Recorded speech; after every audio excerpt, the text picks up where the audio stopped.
Kanya gari ke 12 ka ebe ndị nna anyị nọ na-enweta onwe ha ka ndị nna anyị a na-enweta onwe ha nnukwu nna anyị lọlọ anụ enyi nọ na tebụl ya na ndị nnukwu nne anyị na-enwerịsị aṅụrị anyị emechaa na ofufe mechaa ihe nkụzi mechaa awọdụ nyecha ụmụaka scholarship nyecha ha kwụchara ụgwọ akwụkwọ anyị na-enezi onwe anyị ọrụ ya gazie no nke a bụ onye isi nze Unubi ọ nọkwa n'etiti anyị ugbu a wụsị ọfọ o sokwa anyị enwe aṅụrị nke tata aṅụrị 12 nke a bụ lọlọ chairman anyị isi nna na Mary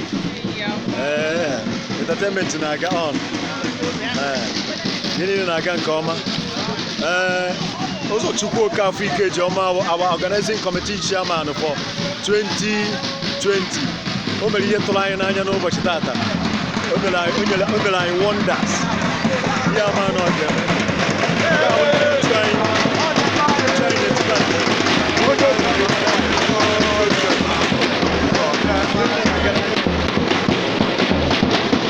nke a bụ ụmụaka anyị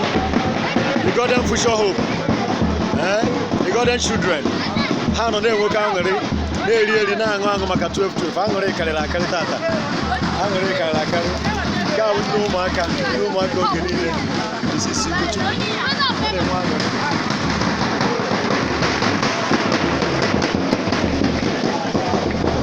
ndị ahụ the Timbers and Calibers ndị bịara n'etiti anyị n'ụbọchị taa ise ọsọ Igbo ndụ ma dike mmaterịtị nọ n'etiti anyị soro na-enwe aṅụrị Akọji Ọfọ Uzi Obiada nọ n'etiti anyị ndị enyi anyị akarịrị akarị anyị nwere ọtụtụ Timbers and Calibers bụ ndị bịara soro anyị enwe aṅụrị n'ụbọchị tata eze nwanyị Edo o soro anyị wee nọrọ n'ụbọchị tata o si all the way from Nnewi bịa soro anyị na-enwe aṅụrị Agụ Ezumezu ndị na-enwe aṅụrị karịrị akarị our friends and well wishers ya na-eme awụ ihe ụmụaka mama anyị Godi ọzọ emere ọ bụ ezighị na onwe nọkwa n'etiti anyị soro na-eme ihe a na-eme ya bụ obere ihe karịrị akarị